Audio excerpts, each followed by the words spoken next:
Did I get my screen shared? Yes. Yes, okay. Too many boxes up on the windows this morning. Welcome to training. What I'm doing this morning is I conducted a lessons learned project on conducting contests, and I've combined that information with also a bit on an introduction to contests. Because this being training, there may be a lot of people that have never been involved or helped to go put on a contest. So the agenda is I'm going to give you this brief introduction, and then I'm a project manager, so I present things with the organization of projects, and that's products, people, process, and project leadership. And then we will have a wrap up at the end and try to answer any questions. This is a pretty broad subject, so it depends on whether or not we have time for questions. Please put the questions in the chat, and then I'll have somebody else come back and read them to me, Ahmad maybe. So hold them to the end if you can, but if something's really urgent, then get my attention, because it's hard to, I have two screens up, and so I won't be able to see the people without looking over to the side over here. The speech contest rule book begins with the purpose of contest. And it says that speech contests are an important part of Toastmasters educational program. And they provide an opportunity for Toastmasters to gain speaking experience, as well as an opportunity for other Toastmasters to learn by observing proficient speakers. There's also another big opportunity, and I want to stress that here. There's a leadership opportunity. If you're needing a project, if you need to assist and learn about conducting contests, it is an important part of this being able to put on contests that we have people that help conduct contests. So part of my lessons learned today is on how to put on a contest, especially online. So the product that we actually put on is a quality contest. Now, the brand new contest rulebook is online, and it will be dated July 1st, 2021 through June 30th, 2022. And if you've read a contest rulebook before, all of the changes are clearly marked by a little diamond in the left column. For instance, there was a little diamond next to explaining how a non-English contest could be conducted on page 5. And on page 6, it stressed the fact that contestants have to maintain their eligibility at all levels. So in the fall, when we're starting to collect dues, if somebody doesn't pay their dues and they're in the middle of a division contest, and the division contest is the next week after September 30th, if they haven't paid their dues, they're not eligible. The eligibility of who can actually be a contestant is explained on page 7. So go through, if you've read contest rules before, and find the paragraphs that are marked with a little diamond and see what's there. Now, to be eligible to be a contestant in a contest, you can't have been a voting judge, a tie-breaking judge, or a chief judge at the same contest type in which you'd be competing beyond the club level. Candidates for district office can't be eligible either. Now, the International Speech Contest also has some other rules about how many speeches in a path you have to have completed in order to compete. So be sure and check in the contest rule book. If you think about even competing in a contest, be sure and read the rule book. It will make it the process that you're going to go through as a contestant a lot easier if you understand what all is going on and what roles everybody else is going to play. If you've ever seen a contest and you think you can become part of those roles, And even if you think you can't be one of those roles, please think about stretching yourself and becoming one of the roles, like a judge or a contest master. Now, they've just announced that the fall contest will be tall tales and evaluation. The tall tales is fairly new to people here in this district, apparently. So I thought I would review a little bit about what was involved in tall tales. It is a speech, and it's given for 3 to 5 minutes, plus or minus 30 seconds. That means the minimum time to qualify is 2 minutes and 30 seconds. And the maximum time will be 5 minutes and 30 seconds. A tall tale is an original story with what I call a twist at the end. It's something that's completely exaggerated. In our contest, it must be original. So you cannot adapt this from a children's storybook. You can't adapt it from a joke that is an elongated story. And in the past, I have seen people do that. And apparently that is no longer acceptable in a tall tales contest. It all has to be an original story. Any member can participate, so that it doesn't have any requirements about how many speeches you have given in order to be a contestant. And humor and props may be used. The whole idea about a tall tales being exaggerated makes it just perfect for humor of various kinds. If you'll think back to your childhood, and you may have heard the tales of Paul Bunyan, for instance, or there's some tales about from Texas that are very tall tales. These are the type of things that make up tall tales. And I'm looking forward to seeing what people invent this year for the tall tales contest. Now, if you've not been involved in contests before, how an evaluation contest is conducted is the timing for an evaluation is just like the evaluation for a standard evaluation in your club. It is 2 to 3 minutes, and with a plus or minus 30 seconds, like we always do.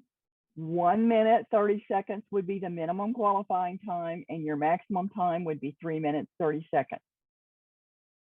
Any member can participate who's not a district officer and all the other requirements like that. To start the contest, what happens is we give what's called a test speech. Some people may refer to it as a target speech because that was the way it was explained years ago.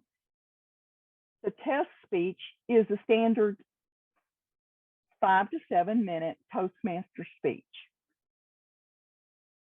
The evaluation contestants are listening exactly like they would in a club to that speech, and they're going to give a generic feedback to the speech. In other words, you're going to be looking for content and delivery and just everything that combines a regular speech in Toastmasters. Now, at the end of this 5 to 7 minute speech, all of the contestants will be either moved to a breakout room in Zoom or escorted from the room if we're in a physical contest. And then they're given 5 minutes to prepare their remarks and organize in their mind how they're going to present this. Then they have to take their notes, turn them over. In the room, you'll have a sergeant at arms that would watch to see that nobody is adding to their notes. And then the first contestant is taken back into the main room in Zoom or in the main room in a physical contest. And that first contestant will give their evaluation. Then they can sit down and listen to the rest of them. So if you are drawing number one, you want to do that so you can hear the other evaluation. Then each contestant, then the next contestant is brought back into the room, and then they give their evaluation. That way, the evaluators can't build on each other's observations. And the very interesting thing about an evaluation contest is that different evaluators pick up on different things to give feedback to the person giving that test speech. If you're the person conducting a contest, both in your club or at the area and beyond level, you want to try to find somebody to give a test speech that's not necessarily the most polished speaker, because that makes it difficult for the evaluators to give some feedback, but also somebody that is brave enough to take 3 to 6 evaluations in the same day and realize that evaluations are opinions and that it's not all the criticism that everybody is also giving in their improvement. So this is how an evaluation contest is conducted.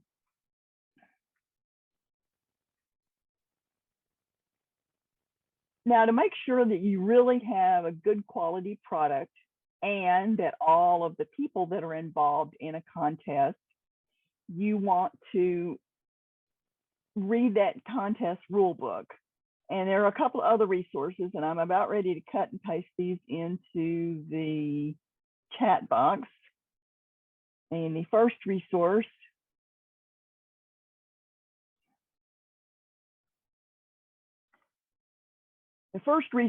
is the main link at Toastmasters International on giving speech contests.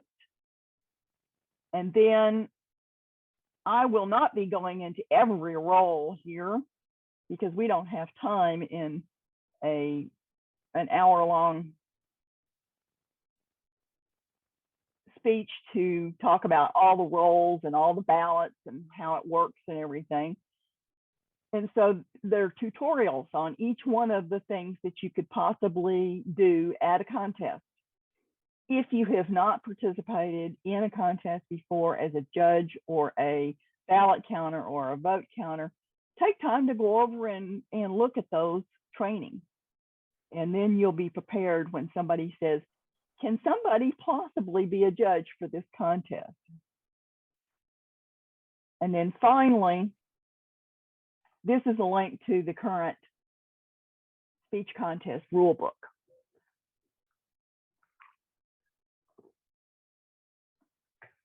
If you're also conducting the online contest, now I'll be going over a lot of things that we learned in doing the Zoom contest.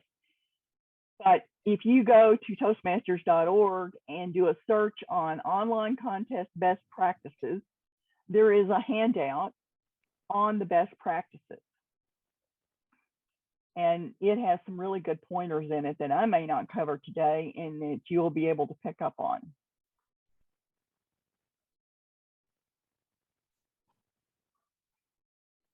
And why is my screen not?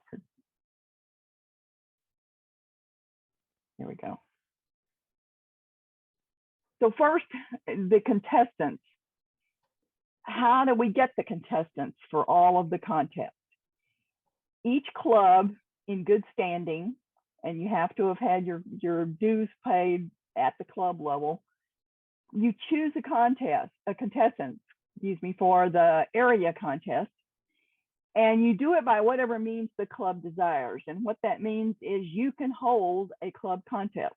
Now, the only caveat to that is if you hold a club contest, it needs to comply with those rules that are in that rule book. So take time to read the rule book. And whatever happens, the contest result is final. A lot of clubs only have one person that wants to compete.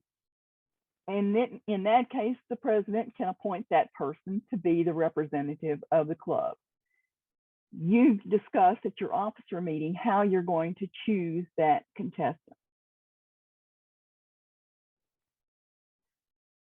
And if you're not familiar with the different areas and division and district, an area is composed of clubs, divisions are composed of areas, and the district is then composed of divisions. And the international speech contest is the only one that goes beyond the district level. I'm not sure whether the tall tales and the evaluation contest are going to go completely up to the district. It sometimes is announced later in the year exactly what goes on and which one of the contests are going to be at the district. And last year, with COVID going on, we had to combine, and so they dropped one of the contests. The international speech contest, if you win the district, you proceed on to a region, and then there's a quarterfinal and a semifinal. And all that's explained in the rule book, but it culminates in the World Championship of Public Speaking. If you're a member of Toastmasters and you've not Googled the World Championship of Public Speaking to see some of the previous winners, you're missing a big bet, because there are some awesome speeches out there. I wish that some of the other speeches from years ago had also been videotaped so that we could actually put those on YouTube too. But there's quite a few out there for you to learn and grow and be able to have as models for your 5 to 7 minute speech that you're going to give in an international speech contest. It's also exciting if you don't attend anything else at the district, at the international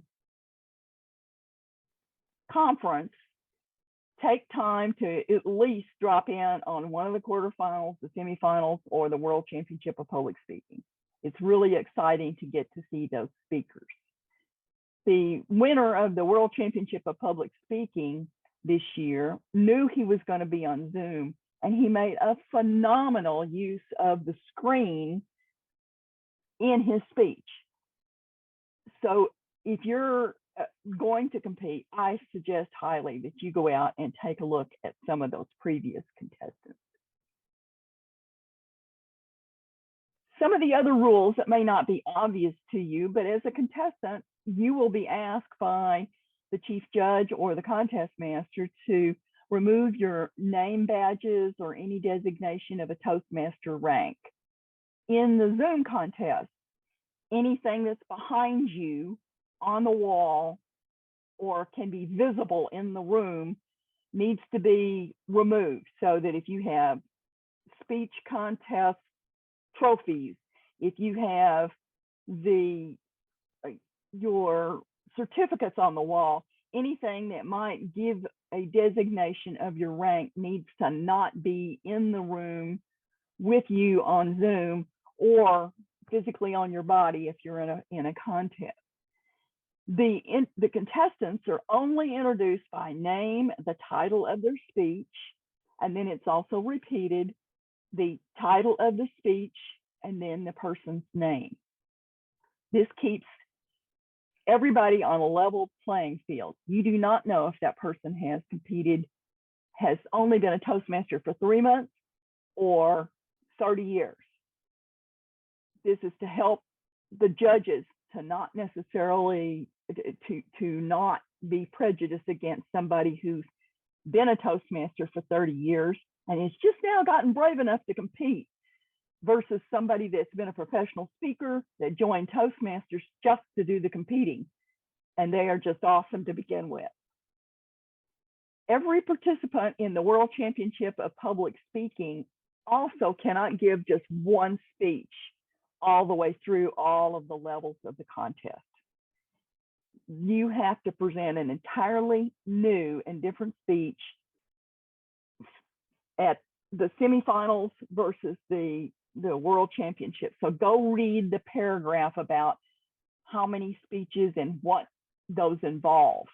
I have known a couple of World Championship speakers, and the ones that succeed and actually make it and win have developed 2 to 3 speeches at the same time, and they are alternately giving those speeches at various clubs so that they be prepared in case they have to do the semifinal speech and they swap speeches. So it's important to think in terms of, if you really want to win that World Championship of Public Speaking, you're not going to be just a one speech person.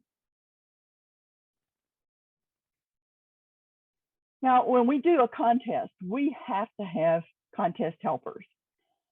We want to make sure that a contest is put on by the rules, that the contestants all have a fair chance, and that there are people there to make it run smoothly. Just like today in training, you have a master of ceremony, which is the contest chair.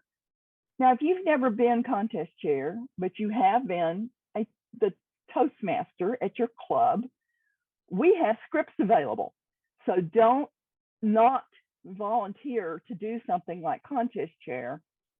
If you can be brave enough at all to do it, volunteer. We have these scripts. It's pretty much scripted exactly what you're going to say and what you're going to do. So you should be able to get over that nervousness of being able to run a contest. There's also complete instructions in the rule book on being a chief judge. And then there's information for the judges. And when you read the judges' ballots, there's instructions on what each one of those categories means. And so besides the contest chair and the chief judge, we always have 2 ballot counters and 2 timers, excuse me, and a sergeant at arms if needed. Now, there almost always will be a sergeant at arms, even if we do have a Zoom contest. Somebody has to go sit in the breakout room with the contestants and time it so that nobody gets more than 5 minutes to make their notes. So there will be sergeant at arms even in a Zoom contest. In a physical room, you have to have enough sergeant at arms to cover the doors. No one should be able to enter or leave the contest during the time somebody's speaking, and that keeps all the distractions down from the speaker, and nobody can interrupt the speaker that way.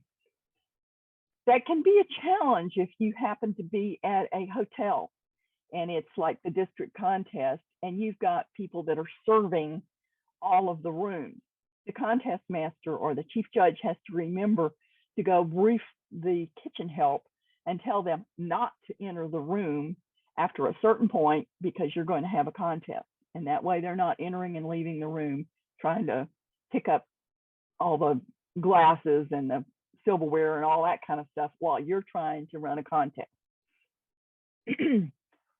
At the club, if you elect to have a club contest, you will also need all of these helpers if at all possible.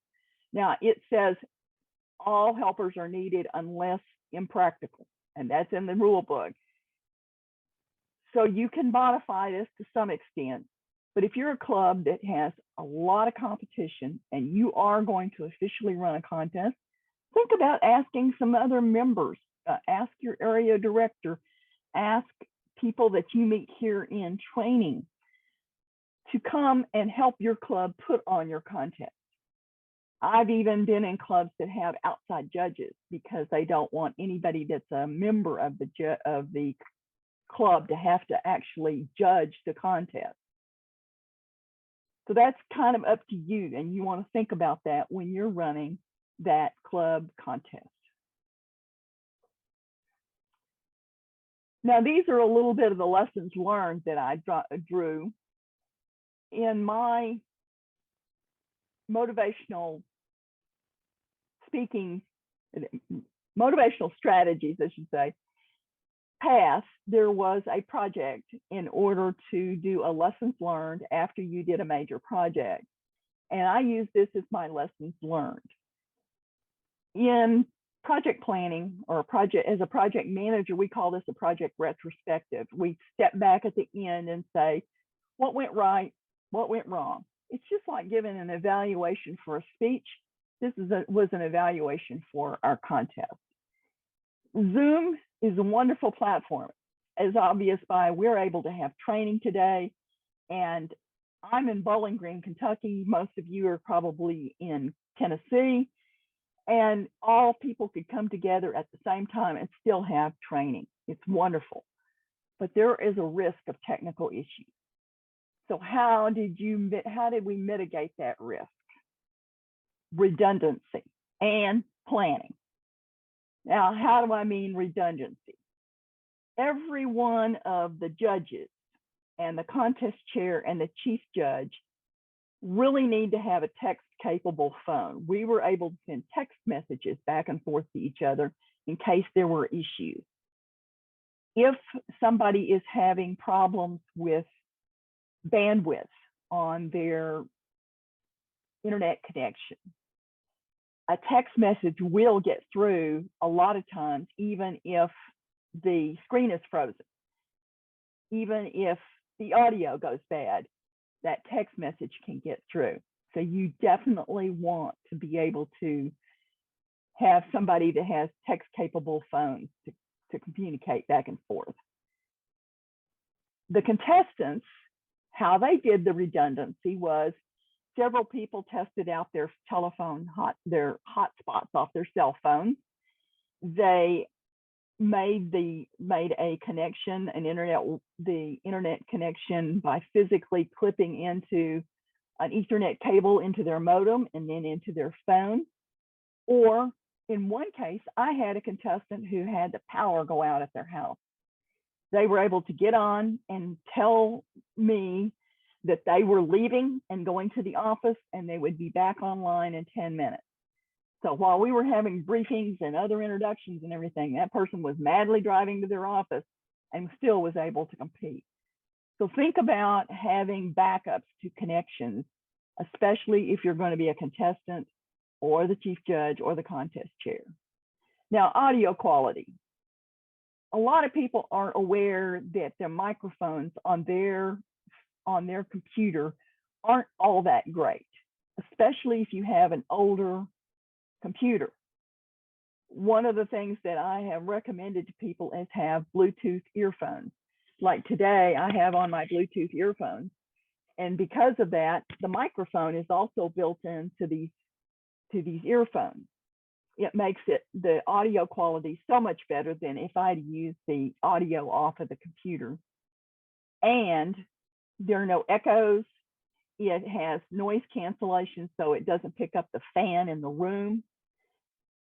So think about what kind of audio quality you have, especially if you're going to be a contestant.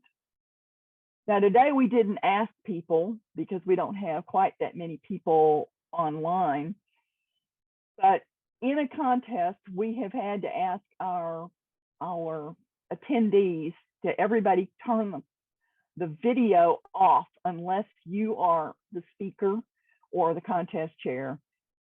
And the reason is that the bandwidth gets limited and more people freeze and have issues with audio.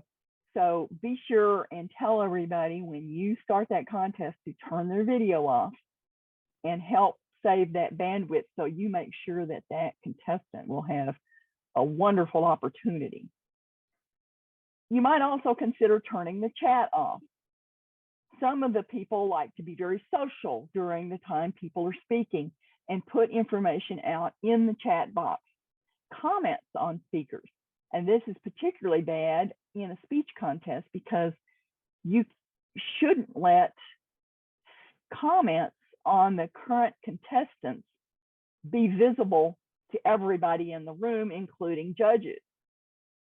So you might think about turning the chat off or instruct the people that are attending not to make any comments about the speakers until after the contest is completely over. So think about either whether you have to turn the chat off during that time and then somebody has to remember to turn it back on, or whether or not you just make an announcement.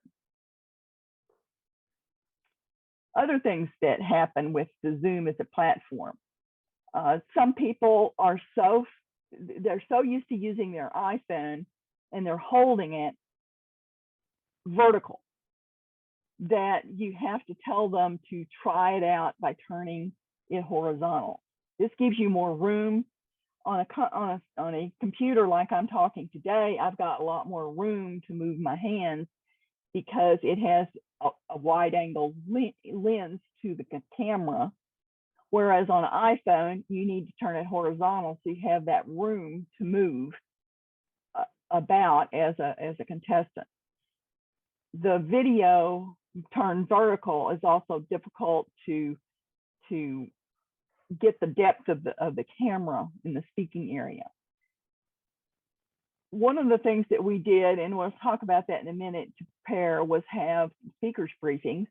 And in that, we have the speaker try out their speaking area. Now, I'm seated in a chair today so that it's easier for me to do talk for a long time.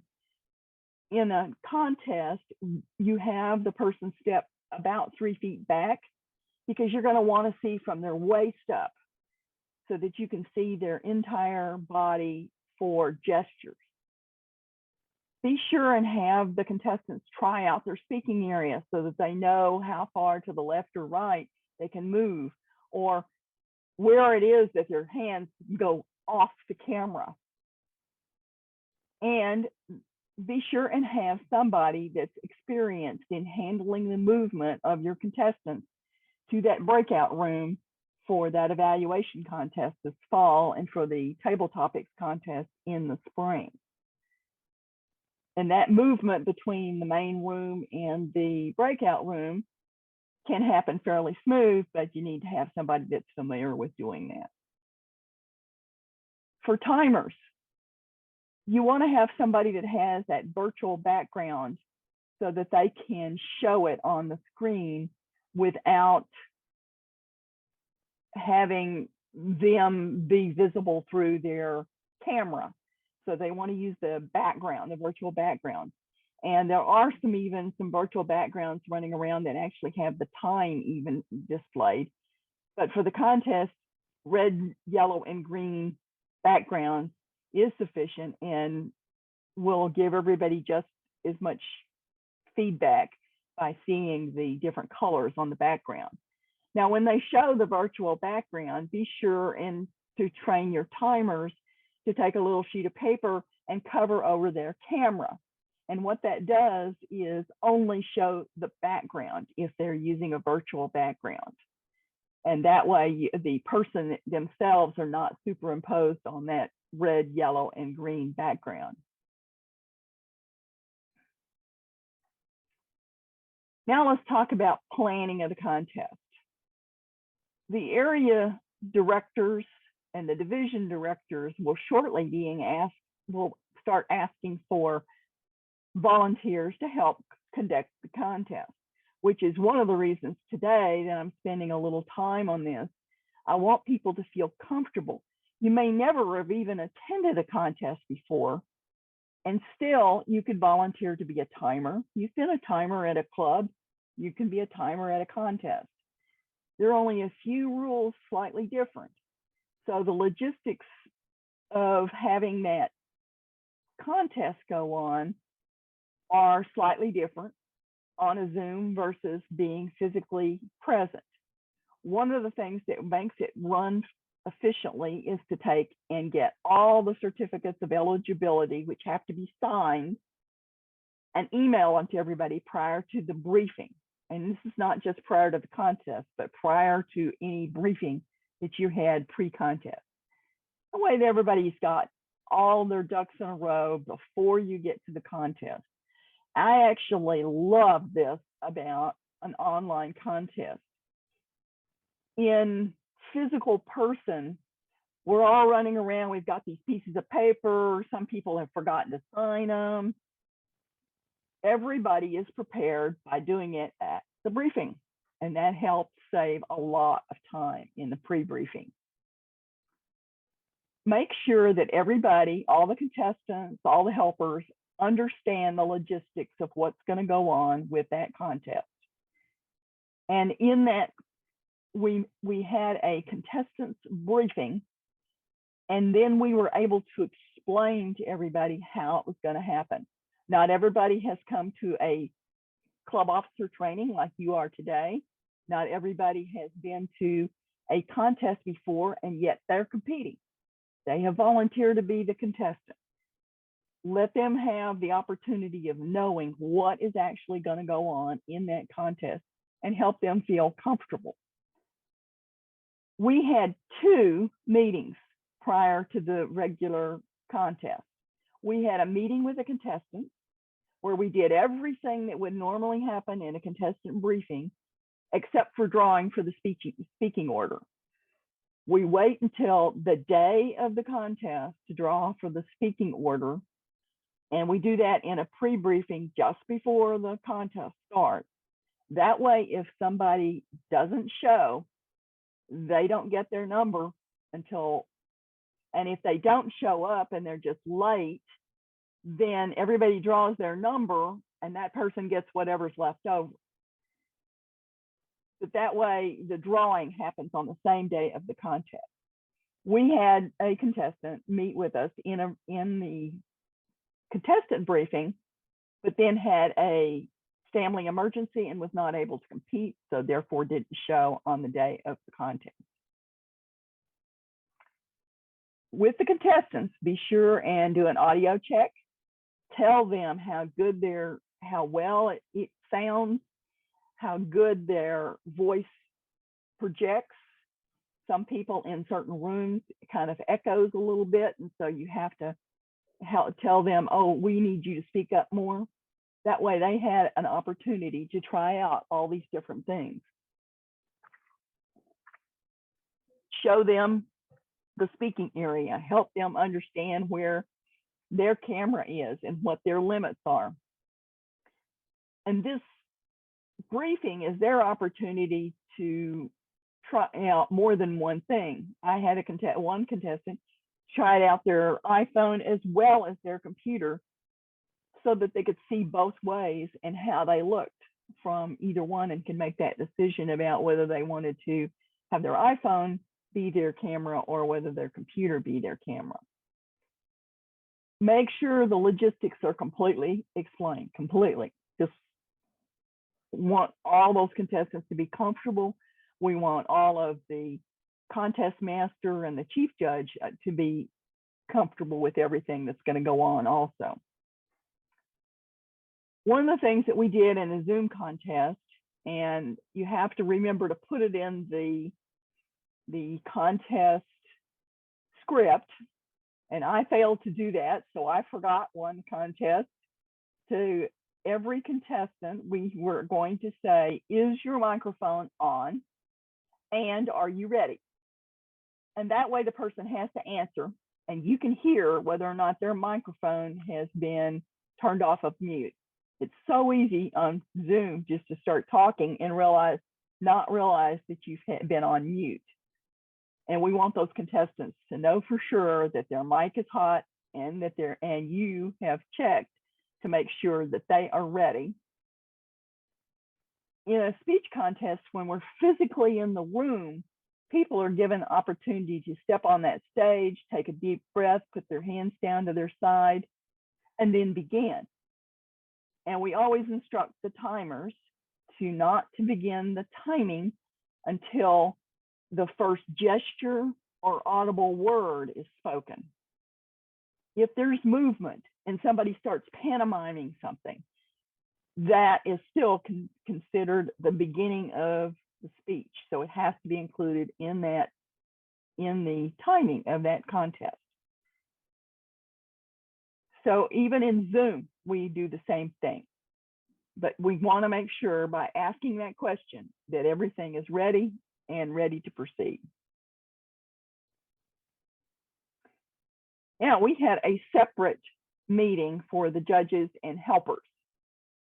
Same thing. We made sure that the judges' certificates of eligibility that have to be signed were all sent out in email and sent back.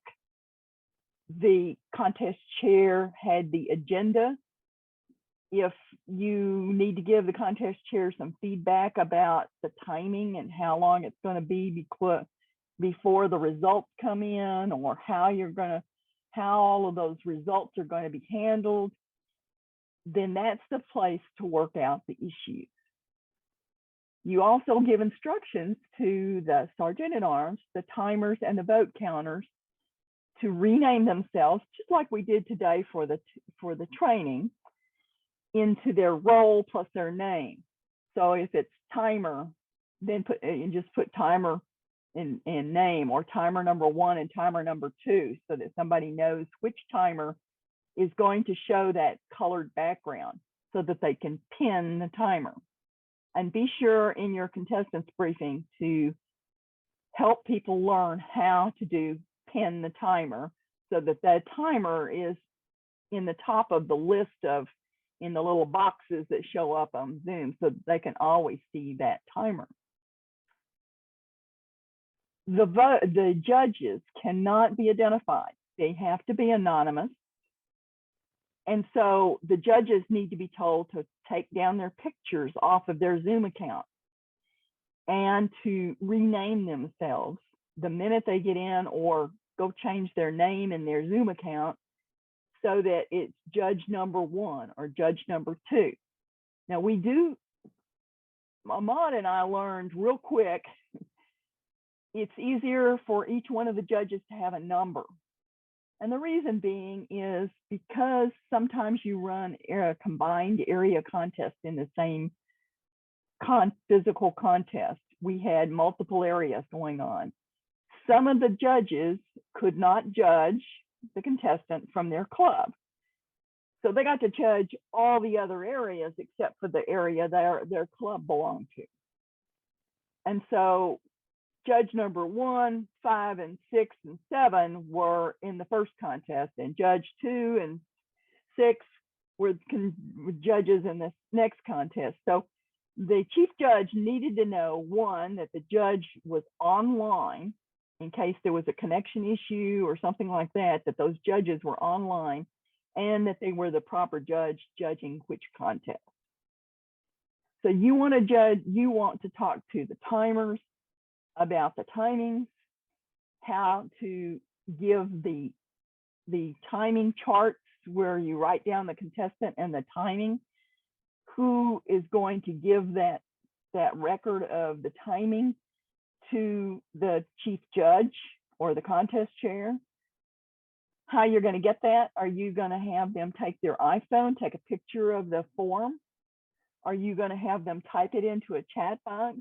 Are you going to have a separate chat that's going to be running at the same time through text messaging that the timers are going to give that information? That's completely up to you in the logistics of it, but you do need to work that out ahead of time with those timers. Same way with the vote counters. The vote ballot is fairly complex, but when it comes down to it, when the vote counters are counting, all they need to see is that one bottom of the slip of the judge's form where it has the third place, the second place, and the first place winner. And the judge's ballot needs to be signed. You can get a copy of that judge's ballot signed and emailed to you, but in the meantime, the vote counters need to be counting so that we can have an efficient contest and get this over with. So go over the logistics. How is the vote counters going to report their votes? How is the vote counter and the chief judge going to tally and decide who the winners are? And then make sure the contest chair and the chief judge know how they're going to communicate the winners. One of the things that I did was take a text box and type out the complete announcement, just leaving blanks for the person's name. The third place winner of today's evaluation contest is, and have the blank for their name. The second place winner and the person that will represent this area in the division contest, if the contestant, the winner is not available, is the first place winner. This leaves no doubt whatsoever that who the third place, the second place, and the first place winner are. If you just write 3 names in the chat box and the other person makes an assumption about that the first name is the first place winner and you meant the first name is the third place winner, it could be some bad situation there. And I have been in one contest where we had to stop the contest master and say, no, that's not the result, because they started announcing it in the reverse order. And so you want to make that clear You don't want that to happen. So let's make sure that the third place, second place, and first place winner is all spelled out, and it's in a chat box or physically in a picture on an iPhone that was texted to the contest master. You want to go over all these logistics with the helpers and make sure everybody has the cell phone number of the contest chair and the chief judge. And again, this is so that text messages can get through, just in case the phone messages, you cannot physically dial a phone and have it come through. I live out here in a fairly remote area north of Bowling Green, and sometimes I cannot make a cell phone call at my house, and you have to text somebody. The text message gets through, but not the call. So what did I learn in the lessons learned that could be improved? Now, I got feedback from contestants, from judges, from the contest master, and some of these contestants have competed in other districts. Some of the judges were actually judges in other districts. And so we actually got some multiple district feedback. The turning off of the video was not consistently done in all of the contests, and that caused an issue with bandwidth. The video accidentally got turned on by a person, and that caused them to pop up to the top of the Zoom screen. That was also a distraction for the speaker. Somebody commented in the chat box about the current speaker. Oh, that was really funny. That's a no-no. You're not supposed to do that. So we want to make sure that all of that is happening the correct way. And apparently it wasn't consistently done across all of the contests. Asking the contestant that question, have you unmuted your microphone and are you ready to proceed, was not done in all the contests. And we found that to be very successful, and especially in making sure that the mic was unmuted for the person to begin speaking. So I have included that in the instructions today so that we make sure that that happens at all levels. The other thing is, some of these contests, we're very shorthanded, and this is another reason for bringing in a lot of this information today in an officer training. When the area director comes and says, who from your club can be an assistant at the contest, you want to have people that can volunteer to be the contest chair, the timer, the vote counter. And if you've not done it before and you need that opportunity, volunteer ahead of time. Talk to your area director. They'll take volunteers right now, I will assure you.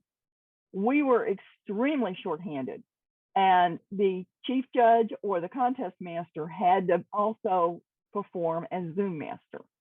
Now today, as you'll notice, when we start moving off into the breakout rooms, that can be difficult for the person to be performing their regular duties as contest master or the contest chair, and then also be Zoom master and trying to move people in and out and mute mics. We had people come in late and their microphone was hot, and you had to make sure that that got turned off so it wouldn't distract any of the speakers. Excuse me. And we want to have a backup for all roles. There are family emergencies. There are technology issues. No matter what, try to have a backup. Now that doesn't mean you have to have a backup for each role. So in other words, for 5 roles that you have 5 people, you might have one person that could substitute for anything. You might have a person that could be a backup judge, backup contest master, backup Zoom master, if they can qualify to do that. But try to get some extra people at the contest just in case, so that you have backup roles for all of that. And then we discussed turning the chat off during the speaking. Make sure your breakout rooms, how you're handling it. We had 2 different ways that contests were run. The everybody that physically came in went to a breakout room, and that became the main room the contest was conducted from. And then they moved the contestants back to what would have been the default room.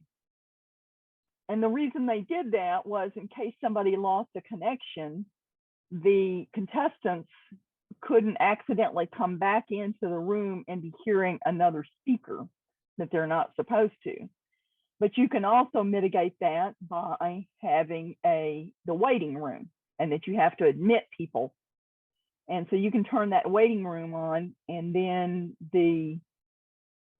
somebody accidentally can't lose the connection to the contest, come in and get to hear somebody else's evaluation. But all these logistics need to be worked out among your helpers. I found that a little awkward to have to move everybody over to the breakout room and then everybody back. So think out how you're going to run it, and the people that you're involved in your contest can make up your mind. So today I've tried to give you a brief introduction. There's no way I could cover all the contest rules. I could cover all the roles and everything they did, or everything about running a Zoom contest. However, I've tried to make a stab at that. And so at this time, I'm going to open the floor. Are there any questions? And I'm probably going to need some assistance if you want to unmute yourself and let me know that you're wanting to ask a question.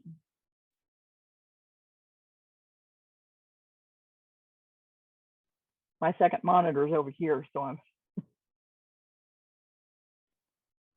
One question that came up yesterday from somebody was how to run the club contest. What had to happen for the club contest? How small a contest did it need to be? Last year we only had one contestant, and so what we did was just have that person give their speech at the club. If you have a contest and somebody goes overtime, they have to be disqualified at the club. So make it clear to the contestants what is going to happen.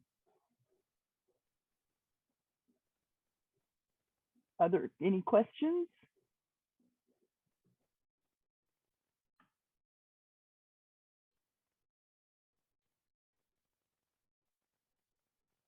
If somebody wants the slides, if you would send me your email, I will be happy to share the slides. A lot of this information is in that online, the suggestions for the online contest, in the rule book. Timeline. Somebody was asking about the timeline. What timeline?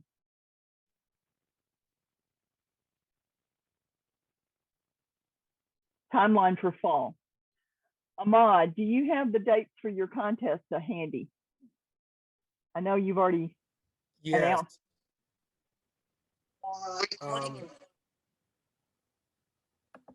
Give me just 30 seconds real quick.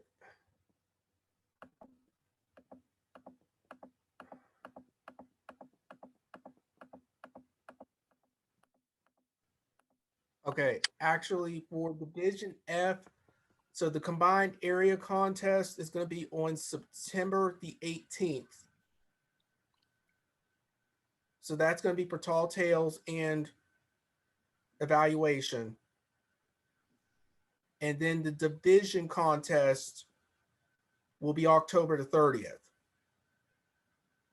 Vicki, I think you've set the division contest for yours, correct? That's correct. Let me pull up the calendar. And when was the area contest?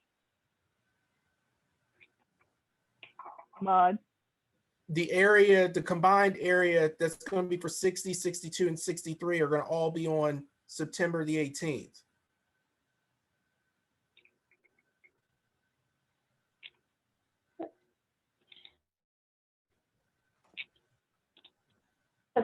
For Division B, we don't have the area contest set, but the division contest will be on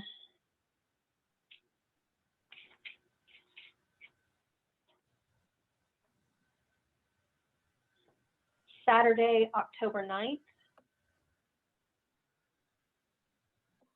And then I should have the area date hopefully within the next week or two.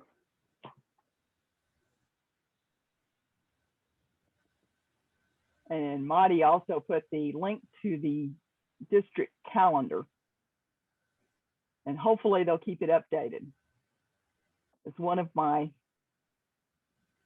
problems I've had with this district is sometimes the calendar is not up to date. You have to keep asking to find out when things are. Any other questions? I'm sure there are going to be other questions, so be sure and reach out to your area director when you get ready for the contest and if you have any questions whatsoever. Now, you also can reach out to International. It just may take a little while to get somebody that can answer that question for you at International. So be sure and ask the area directors, the division directors, or district leadership, because somebody can find the answer to your question. Ahmad, I'm going to turn it back over to you if you want to have your break. I have a break.